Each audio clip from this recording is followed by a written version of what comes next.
Hello दोस्तों, स्वागत है आप सभी का हमारे यूट्यूब चैनल एग्ज़ाम डेस्क में। तो इस वीडियो में मैं आपको बताने वाला हूं दोस्तों, एसएससी जीडी में अभी जो वैकेंसी आई है उसके बारे में सब कुछ बताऊंगा। जैसा कि आपको पता होगा कि अभी जो एसएससी जीडी की 2024 में जो एग्ज़ाम होने वाली है उसका नोटिफिकेशन आया है।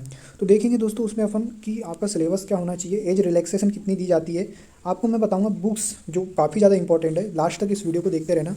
लास्ट में मैं आपको बताऊंगा बुक्स और पूरा का पूरा इसमें सिलेबस भी डिस्कस करेंगे। सबसे अच्छी से अच्छी बुक्स मैं बताने का प्रयास करूंगा आपको, और उसके साथ ही साथ आपको तैयारी कैसे आपको स्टार्ट करनी है वो भी बताऊंगा। और आपको याद रखना दोस्तों, 26,000 प्लस पोस्ट आई है, ठीक है। इसका आपको बिल्कुल भी वो नहीं रखना है, क्योंकि ये पोस्ट कभी भी बढ़ सकती है, क्योंकि 80,000 प्लस पोस्ट वैकेंट है अभी भी। और ये 26 से कैसे 50 हो जाएंगी आपको पता भी नहीं चलेगा। तो इसलिए आप सबसे पहले जाके आप फॉर्म फिल कर दीजिएगा, ठीक है।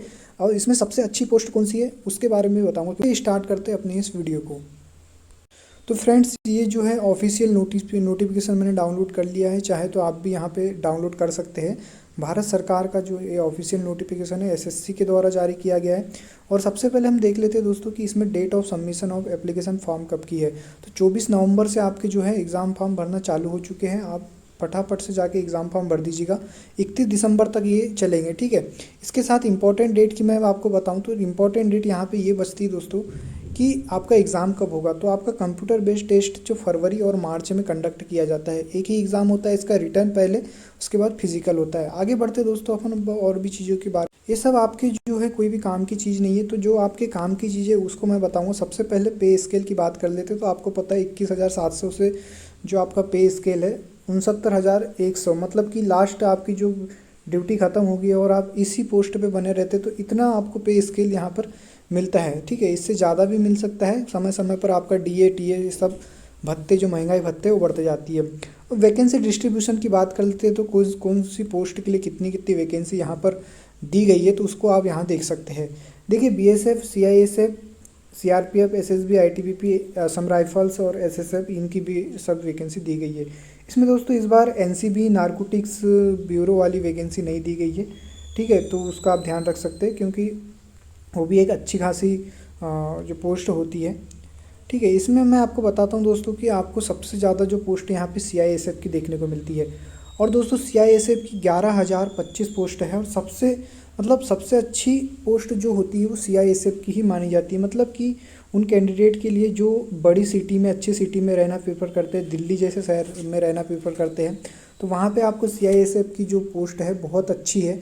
और यहाँ पे आपको कोई ज़्यादा दिक्कत का सामना नहीं करना पड़ता, क्योंकि यहाँ पे आपको जो है बड़े बड़े एयरपोर्ट, इनमें सब आपको पता ही होगा, सेंट्रल इंडस्ट्रियल ये जो होता है इसका फुल फॉर्म होता है। तो ये आर्म फोर्सेज है, आपको सिक्योरिटी देनी है बड़े बड़े एयरपोर्ट्स और जो नवरत्न महारत्न कंपनी होती है उनमें, ठीक है। इसके बाद बीएसएफ, सीआरपीएफ और एसएसएफ, ये सबको आप बता देता हूँ। इनमें सबसे अच्छा पोस्ट प्रेफरेंस कौन सा डाल सकते हैं तो इसके बारे में मैं आपको बता दूं। तो आप सबसे पहले आप एसएसएफ डालिएगा, ठीक है। एसएसएफ भी बहुत अच्छी है। एसएसएफ के बाद आप सीआईएसएफ डाल सकते हैं। अगर आपको एसएसएफ डालना है तो एसएसएफ दोस्तों बहुत ही शानदार सशस्त्र सीमा बल इसका फुल फॉर्म होता है, और ये आपको आर्मी जैसी फैसिलिटी प्रोवाइड करती है, ठीक है। तो ये आप देख सकते हैं। तो सबसे पहले पोस्ट प्रेफरेंस मेरे हिसाब से, आप अपने हिसाब से भी डाल सकते हैं, लेकिन मेरे हिसाब से मैं बात करूँ तो एसएसएफ डालिएगा, उसके बाद सीआईएसएफ डालिएगा, उसके बाद आईटीबीपी डालिएगा, ठीक है। उसके बाद असम राइफल्स, या फिर इनमें से आप कोई भी चूज़ कर सकते हैं। तो यहाँ पे आप देख सकते हैं दोस्तों 26,146 पोस्ट है। अब हम आगे बढ़ते हैं और कुछ इंपॉर्टेंट पॉइंट के ऊपर बात कर लेते हैं। एज लिमिट को देकर काफ़ी ज़्यादा कन्फ्यूज़न बना रहता है। तो दोस्तों इस बार एज यहाँ पे कंफर्म कर दिया गया, 18 से 23 साल आपकी एज होनी चाहिए। अगर आप एससी एसटी के कैंडिडेट है तो 5 साल प्लस आपका हो सकता है, मतलब 23 प्लस 5 कर दिया जाए तो 28 साल एससी और एसटी के लिए। और जो 25 साल है दोस्तों वो ओबीसी कैंडिडेट के लिए यहाँ पर दी गई है। एक सर्विसमैन में भी 3 साल का एज रिलैक्सेशन मिलता है, ठीक है। एक सर्विसमैन क्या होते हैं, जिसमें मिलिट्री सर्विसेज मतलब जो रिटायर्ड होते हैं उनको अपन एक सर्विसमैन इंक्लूड करते हैं। और children and dependent of victims killed in the 1984 rights, मतलब 1984 राइट्स में जो जिनके मतलब पेरेंट्स मरे थे और 2002 के जो गुजरात दंगे हुए थे उनमें मरे थे, तो उनको भी यहाँ पर 5 साल का रिलैक्सेशन मिला है, ठीक है। उसके बाद अगर वो ईडब्ल्यूएस और अनरिजर्व के लिए 5 साल का है, और जो चिल्ड्रन है जिनके पेरेंट्स 1984 और 2002 के जो कम्युनल राइट्स थे, मतलब जो दंगे थे उनमें मरे हैं, और ओबीसी से बिलोंग करते तो 8 साल का है, और जो चिल्ड्रन एंड डिपेंडेंट विक्टिम्स उनको 10 साल का दिया गया है। ठीक है, ये सब आपको मैं बताई। एससी और एसटी कैंडिडेट के लिए 10 साल का है। इसके बाद दोस्तों हम सीधे आ जाते हैं काय पे। इसके बाद हम बात करते हैं दोस्तों इसके सिलेबस पे। सिलेबस जो है आपको ध्यान में रखना है, ये देख लेना है। यहाँ process of certification and format दिया है, तो ये तो आप सीधे एमपी ऑनलाइन के ही पास जाकर और फॉर्म फिल करेंगे तो उनको सब पता रहता है क्या क्या डॉक्यूमेंट्स यहाँ पे लगते हैं। एजुकेशन क्वालिफिकेशन की बात की जाए तो कोई ज़्यादा बड़ा एजुकेशन क्वालिफिकेशन नहीं है, सिर्फ आपको 10वीं पास होना है। मिनिमम क्वालिफिकेशन यहाँ पे 10th पास दिया गया है।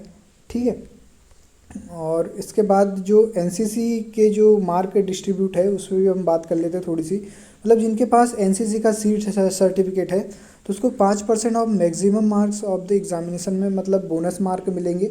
मतलब कि जैसे कि 100 नंबर का अगर पेपर होता है तो उसको आपको 5 नंबर बोनस के रूप में, अगर आपके पास एनसीसी सी सर्टिफिकेट है तो मिलेगा। 3 नंबर आपका 100 नंबर के मैं डिस्ट्रीब्यूट की बात कर रहा हूँ, और 150 मिलता है तो 150 का 3% आप निकाल लीजिएगा। ठीक है, तो 150 का जो भी आता है वो देख लीजिए। ठीक है, 3% इसमें मिलेगा और 2% इसमें मिलेगा। ठीक है, ये सब चीज़ आपको याद रखना है। आगे चलते दोस्तों, और भी ज़्यादा हाउ टू अप्लाई में आप देख लीजिएगा। इसमें फ़ीस की बात करें तो फ़ीस जो है आपको सिर्फ और सिर्फ 100 रुपये ही पेएबल होती है, जो कि एसएससी के किसी भी फॉर्म में आपको पता होगा लगती है। ठीक है, इसके बाद दोस्तों जो विंडो करेक्शन की, जो अगर फॉर्म आप गलत फिल कर लेते हैं तो उसकी जो करेक्शन विंडो है आपको 4 जनवरी से 6 जनवरी तक खुली रहेगी। अगर आपको कुछ भी गलती होती है फॉर्म में, पहली फर्स्ट प्रायोरिटी तो ये होती है दोस्तों कि आपका जो फॉर्म है वो रिजेक्ट नहीं होना चाहिए। आप बहुत ही केयरफुली तरीके से आप फॉर्म फिल करेंगे। इसके बाद आपको करेक्शन चार्ज भी लगते हैं। अगर आप गलत फॉर्म भर देते हैं या कुछ मिस्टेक हो जाती है तो उसका जो करेक्शन चार्ज है 200 रुपये है। For making correction and resubmitting modifying correction application for the first time उसका 500 रुपये लगता है। मतलब इस प्रकार से आपको अगर खर्चे से बचना है तो फर्स्ट टाइम ही जो है बहुत ही केयरफुली तरीके से अपना फॉर्म भर सकते हैं।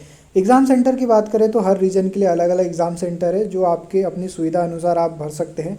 यहाँ पे देख सकते हैं दोस्तों, आपके लिए बहुत ही ज़्यादा मतलब यहाँ पे वेरिएशन मिलता है। कहीं भी आपके जो भी नज़दीकी जो आपका सिटी पड़ती है आप वहाँ पे अपना एग्ज़ाम सेंटर का जो प्रेफरेंस दे सकते हैं। सबसे पहले बात करते हैं इसके सिलेबस की। स्कीम ऑफ एग्जामिनेशन की बात करें तो दोस्तों यहाँ पे कंप्यूटर बेस्ड एग्जामिनेशन टेस्ट होता है। 80 क्वेश्चन रहते हैं दोस्तों, और एक क्वेश्चन 2 नंबर का रहता है। मतलब टोटल आपका एग्ज़ाम 160 मार्क का होता है। इसमें क्वेश्चन डिस्ट्रीब्यूशन की बात की जाए तो 4 पार्ट आते हैं, part A, part B, part C and part D. ठीक है, इसमें जनरल सिलेबस की मैं बात करूँ, सिलेबस डिस्कस बहुत ज़्यादा इंपॉर्टेंट है क्योंकि सिलेबस आपको पता होना चाहिए। 20-20 क्वेश्चन रहेंगे चारों पार्ट के, और सबके 2 नंबर लिया जाए तो हर पार्ट का जो 40 क्वेश्चन होता है। इस प्रकार से 160 नंबर का आपका क्वेश्चन पेपर रहने वाला है, जिसके आधार पर दोस्तों आपको पोस्ट भी मिलेंगी। आपकी पोस्ट प्रेफरेंस क्या है उसके आधार पर भी आपकी जो पोस्ट डिसाइड होती है। फॉर एग्जांपल की बात की जाए, आपके अच्छे नंबर आ जाते हैं, मतलब कि 130 से एबव में आ जाते हैं, तो आपकी जो फर्स्ट चॉइस है, जो भी आपकी फर्स्ट चॉइस है उसके वो आपको पोस्ट यहाँ पे मिल सकती है। ठीक है, अब यहाँ सिलेबस की बात करें तो यहाँ पे मोटा मोटा आपको यहाँ पे लिखा रहता है जनरल इंटेलिजेंस एंड रीजनिंग। तो यहाँ पे आपको बुक की मैं बात करूँ तो सिर्फ और सिर्फ रीजनिंग की बुक पढ़नी है। ठीक है, ज़्यादा आपको फर्जी की बात नहीं बताते हुए मैं आपको क्लियरली बताता हूँ। यहाँ पे जीके आएगा, जनरल अवेयरनेस। यहाँ पे करंट अफेयर का बहुत ज़्यादा रोल रहता है, इसलिए आप अभी से जो है करंट अफेयर कम से कम 1 साल का जो आप तैयार कर लीजिएगा, और बाकी आपका जो ये है लुसेंट कवर कर ही देगा। इसके बाद मैं आपको बुक्स भी बताऊंगा दोस्तों इन सारे सब्जेक्ट के लिए। इसके बाद मैथमेटिक्स 20 नंबर की आती है, 20 क्वेश्चन आएंगे, 40 नंबर के आएंगे, और हिंदी या इंग्लिश में से कोई भी एक पोर्शन आपको चूज़ करना है। या तो आप हिंदी कर सकते हैं, या इंग्लिश मीडियम वाले तो आप इंग्लिश चूज़ कर सकते हैं। इसमें 20 क्वेश्चन रहेंगे और 40 मार्क के रहेंगे। ये जो आपको इंपॉर्टेंट चीज़ है आप इसका स्क्रीनशॉट लेके रख लीजिए, बहुत ही ज़्यादा इंपॉर्टेंट ये है आपको दोस्तों। सबसे ज़्यादा इंपॉर्टेंट सिलेबस है, अगर आप सिलेबस अच्छे से कवर करते हैं तो आपका सिलेक्शन लेने से कोई नहीं रोक सकता। अब एक चीज़ आपको मैं बता दूं इसमें लैंग्वेज की।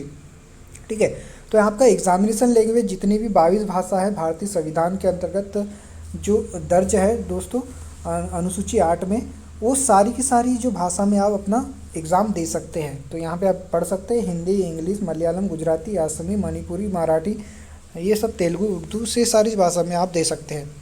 इसके बाद दोस्तों कुछ बहुत से कैंडिडेट का ये क्वेरी रहती है कि क्या इसमें नेगेटिव मार्किंग होती है, तो जी हाँ दोस्तों, इसमें नेगेटिव मार्किंग 0.25 की होती है, मतलब 1/4 की आपकी नेगेटिव मार्किंग होती है। अगर आपके 4 क्वेश्चन गलत हो जाते हैं तो एक सही नंबर आपका माइनस हो जाएगा। मान के चलो कि आपके अगर मान के चलो कि 5 क्वेश्चन अटेम्प्ट करते हैं और 5 में से दोस्तों 4 गलत हो जाते हैं, ठीक है, तो आपके नंबर 0 आ सकते हैं। एक सही है तो वो भी गलत हो जाएगा, ठीक है। ये आपको याद रखना है, केयरफुली तरीके से आपको जो है अटेम्प्ट करना है दोस्तों, क्योंकि नेगेटिव मार्किंग यहाँ पर दी गई है। आगे हम दोस्तों बात करते हैं इसमें और ज़्यादा जो इम्पोर्टेंट चीज़ है, यहाँ पे डिटेल सिलेबस आपको दिया गया है। डिटेल सिलेबस मान के चलो कि क्या क्या है, तो आप देख सकते हैं रीजनिंग का detail syllabus, analytic aptitude and ability to observe distinguish pattern, मतलब कि यहाँ पे आपको पैटर्न से रिलेटेड क्वेश्चन देखने को मिलेंगे। नॉन-वर्बल रीजनिंग मिलेंगी, और जो असमानता समानता से रिलेटेड होता है वो भी देखने को मिलेंगे। रिलेशनशिप, ब्लड रिलेशन आपको यहाँ पे मिलेगा। कोडिंग डिकोडिंग सीरीज, मतलब कि आपको पूरी की पूरी रीजनिंग ही पढ़नी है। इसके बाद दोस्तों जो करेंट जो जीके है, जनरल अवेयरनेस है, तो यहाँ पे देख सकते हैं आप, question in this component will be aimed at testing the candidates general awareness of environmental around him, मतलब कि आपके आजू बाजू के जितने भी एनवायरमेंटल कंडीशन है, आपको पर्यावरण से रिलेटेड भी क्वेश्चन याद रखना है। Question will also be distinguished to test knowledge of current events. देखिए यहाँ पे करंट अफेयर्स भी यहाँ पे दे दिया है, ठीक है, इन्वायरमेंटल भी दे दिया है, मतलब कि इन्वायरमेंटल स्टडीज़ भी दे दिया है। देखिए अब क्या होता है दोस्तों कि आप सिर्फ एक बुक कोई भी पकड़ लेते हैं, जैसे कि लूसेंट आपने जीके पकड़ा, आप उसी का हिस्ट्री, ज्योग्राफी, पॉलिटी ये सब पढ़ते रहते हैं, आपको लगता है कि हमारा जीके कवर हो गया, लेकिन ऐसा बिल्कुल भी नहीं है। यहाँ पे देखिए करंट अफेयर भी पूछ लिया इसने। दूसरी चीज़ ये क्या पूछना चाह रहा है, इन्वायरमेंटल अराउंड, मतलब कि पर्यावरण से संबंधित भी पूछना चाह रहा है ये, ठीक है। उसके बाद दोस्तों यहाँ पे और भी दिया है, कल्चर, एक्टिविटी, हिस्ट्री, स्पोर्ट्स भी आएंगे, इकोनॉमी भी आएंगी, जनरल पॉलिटी आएंगी, इंडियन कॉन्स्टिट्यूशन भी आएगा, और साइंटिफिक रिसर्च भी आएंगे। साइंटिफिक रिसर्च दोस्तों 1 से 2 नंबर का क्वेश्चन डेफिनेटली यहाँ पे पूछता है, तो आपको अच्छे तरीके से कवर करना है। इसकी मैं बुक भी बताऊँगा, आप बिल्कुल भी चिंता मत करिए। इसके बाद मैथ्स की बात करें तो मैथ्स में क्या क्या है, तो आप देख सकते हैं नंबर सिस्टम यहाँ पे दिया गया है, decimal fraction, relationship between numbers, fundamental arithmetics. Arithmetic यहाँ पे जैसे ही आपको दिया है तो आपको सारा सिलेबस पढ़ना है, ठीक है। रेशियो, प्रोपोर्शन, परसेंटेज, जो भी वॉटेवर जो भी होता है, ये सारी चीज़ आपको पढ़ना है, ठीक है। इसके बाद हिंदी और इंग्लिश में तो आप इसको ग्रामर देख सकते हैं। इसके बाद दोस्तों आपका जो होगा दूसरा चरण, वो होता है दोस्तों फिजिकल एफिशिएंसी टेस्ट का। ये आप सभी को पता होगा, फिजिकल एफिशिएंसी टेस्ट का जो दूसरा चरण होता है, आप अगर एग्ज़ाम क्वालिफाई करते हैं तो ये जो फिज़िकल आपको देना पड़ेगा। ये दोस्तों जो होता है फिज़िकल, ये क्वालिफाइंग नेचर का होता है, मतलब कि इसके कोई भी नंबर आपके फाइनल मेरिट में नहीं जुड़ते। आपकी जो फाइनल मेरिट है वो ओनली रिटर्न से ही बनती है, क्या रिटर्न से ही बनती है, आपको ये याद रखना है। तो सबसे ज़्यादा आप फोकस अभी ये करिए कि आप रिटर्न पे ज़्यादा मेहनत कीजिए, ठीक है। इसकी हम डिस्ट्रीब्यूशन की बात कर लेते हैं कि मेल कैंडिडेट को 5 किलोमीटर 24 मिनट में दौड़ना रहता है, अगर जो फीमेल कैंडिडेट है उसको 1.6 किलोमीटर इन 8 साढ़े 8 मिनट में दौड़ना रहता है, ठीक है। तो ये कुछ आपको रिमार्केबल है, ये आपको याद रखना है। ये मतलब कि फॉर कैंडिडेट अदर देन दोस्त बिलोंगिंग टू लद्दाख रीजन, मतलब कि जो लद्दाख रीजन से बिलोंग करते हैं उनका यहाँ पे फिजिकल अलग होगा। मतलब जो लद्दाख वाले भाई मेरे जो इस वीडियो को देख रहे होंगे, तो मैं आपको ये बता देता हूँ कि अगर आप लद्दाख से बिलोंग करते हैं तो, और अगर आप मेल कैंडिडेट है तो आपको 1600 मीटर 7 मिनट में कवर करना है, और 800 मीटर अगर फीमेल कैंडिडेट है तो 5 मिनट में कवर करना है। ये मोटा मोटा इसका मैंने आपको बता दिया है दोस्तों। फिजिकल के बाद आपकी जो हाइट मेजरमेंट होता है, मतलब पीएचटी होता है, फिजिकल स्टैंडर्ड टेस्ट, ठीक है। ये ज़्यादा बहुत ज़्यादा इंपॉर्टेंट है एसएससी जीडी में। अगर आपकी हाइट 170 सेंटीमीटर से थोड़ी सी भी कम है तो मेरा ये सजेशन है कि आप बिल्कुल भी इस फॉर्म को फिल ना कीजिए। देखिए डीमोटिवेट मत होना, क्योंकि दोस्तों हाइट में बहुत ज़्यादा कैंडिडेट बाहर होते हैं, आपका सब कुछ हो जाएगा, रिटर्न भी हो जाएगा, दौड़ भी हो जाएंगी। अगर आप 169 सेंटीमीटर है या 169.5 सेंटीमीटर है तो भी आपको बाहर कर दिया जाएगा। कभी कभी तो ये होता है दोस्तों 170 सेंटीमीटर होने के बाद भी बहुत सारे मेरे ऐसे दोस्त हैं और कलीग्स हैं जो इसमें बाहर हुए हैं। तो आपको ये खास तरीके से आप अभी आप अपना अच्छे तरीके से कोई भी स्टैंडर्ड स्पोर्ट्स पर्सन या कोई भी जहाँ भी आपकी भर्ती वर्ती होती है वहाँ जाके आप ये मेज़र कर सकते हैं। और फीमेल है तो 157 सेंटीमीटर आपको याद रखना है। अब इसमें दोस्तों हाइट में भी रिलैक्सेशन दिया गया है, आप कैटेगरी के हिसाब से जो शेड्यूल ट्राइब्स मतलब एसटी के लिए ये है, देख सकते हैं 162 सेंटीमीटर मेल की और 150 सेंटीमीटर फीमेल की। और जो नॉर्थ ईस्टर्न रीजन के आते हैं ये सब आपको देख लेना है, इसका आप स्क्रीनशॉट ले सकते हैं। आगे बात करते हैं दोस्तों इसमें चेस्ट मेजरमेंट की, तो चेस्ट भी जो है जो 80 सेंटीमीटर आपका होना चाहिए और एक्सपेंडेबल मतलब कि फुलाने के बाद आपका 5 सेंटीमीटर फूलना चाहिए। यहाँ पे भी रिलैक्सेशन भी दिया जाता है चेस्ट में, जैसे एसटी और एससी हो गया इनके लिए, और जो अपने मतलब 7 सिस्टर्स है उनके लिए, ये आप देख सकते हैं ये सारी चीज़ें।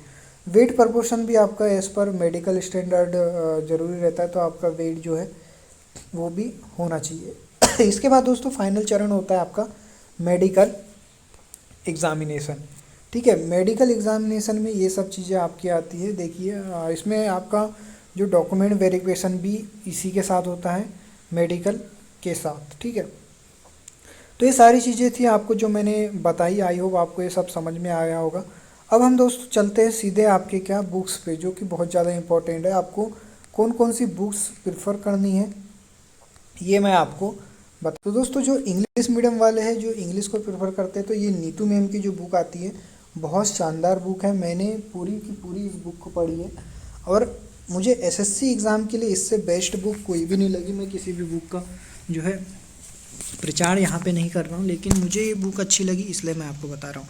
इसके बाद हिंदी के लिए दोस्तों आपको लुसेंट ही प्रेफर करना है। अगर आप लुसेंट की बुक को पूरे अच्छी तरीके से पढ़ लेते हैं तो आपके डेफिनेटली जो हिंदी में 20 क्वेश्चन है, 20 में से आप 18 क्वेश्चन आप सही कर सकते हैं, क्योंकि हिंदी एक स्कोरिंग सब्जेक्ट होता है। ठीक है, इसके बाद जीएस की बात करें तो जीएस में देखिए दोस्तों ये एमसीक्यू वाले जीएस है, मतलब कि सामान्य अध्ययन में ये अभी पिनेकल जो है एक बहुत ही अच्छा काम कर रहा है, क्योंकि इसमें जो दोस्तों पिनेकल की जो बुक में टीसीएस के एमसीक्यू दिए गए हैं, मतलब जो भी जो टीसीएस पैटर्न पे जो आधारित अभी जो नए क्वेश्चन है वो सारे के सारे आपको इस बुक में मिल जाएंगे। अगर आपके पास ये बुक नहीं है तो आप दोस्तों 200 300 400 की 450 के आसपास ये बुक आती है, ज़्यादा नहीं है महंगी, आप ले लीजिएगा और इससे प्रैक्टिस करिएगा।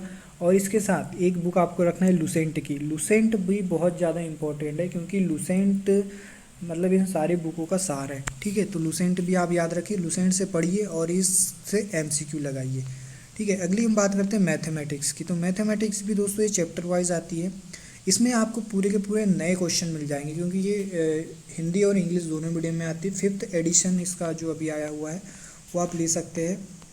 इसमें पूरे के पूरे जो आपको नए क्वेश्चन मिलेंगे, इसलिए ये बुक को मैं प्रेफर कर रहा हूँ। अगर आपके पास किरण प्रकाशन की बुक है तो आप उससे भी प्रैक्टिस कर सकते हैं दोस्तों। और आप जो भी आप जो पेपर सेट लगाना बहुत ज़रूरी है। अगर आपके पास किरण प्रकाशन की बुक है तो आप ये लेने की ज़रूरत नहीं है, आप सिर्फ और सिर्फ किसी भी मतलब कि प्लेटफॉर्म का आप पेपर सेट ले लीजिएगा और लगाते चलिएगा। ठीक है, सेट मैथ्स के लिए मैं आपको बता दूं, प्रैक्टिस आपको करना है तो आपको पेपर सेट से ही प्रैक्टिस करना है। सेट पेपर आपको बहुत ज़्यादा लगाना पड़ेगा, क्योंकि इससे दोस्तों आपकी स्पीड बढ़ेगी, स्पीड मेंटेन होगी और एग्ज़ाम में जो आपका जो भय है मैथ्स के प्रति वो हट जाएगा। तो कई लोग क्या करते हैं सिर्फ और सिर्फ बुक से ही पढ़ते रहते हैं, तो उनका सिलेक्शन भी नहीं होता।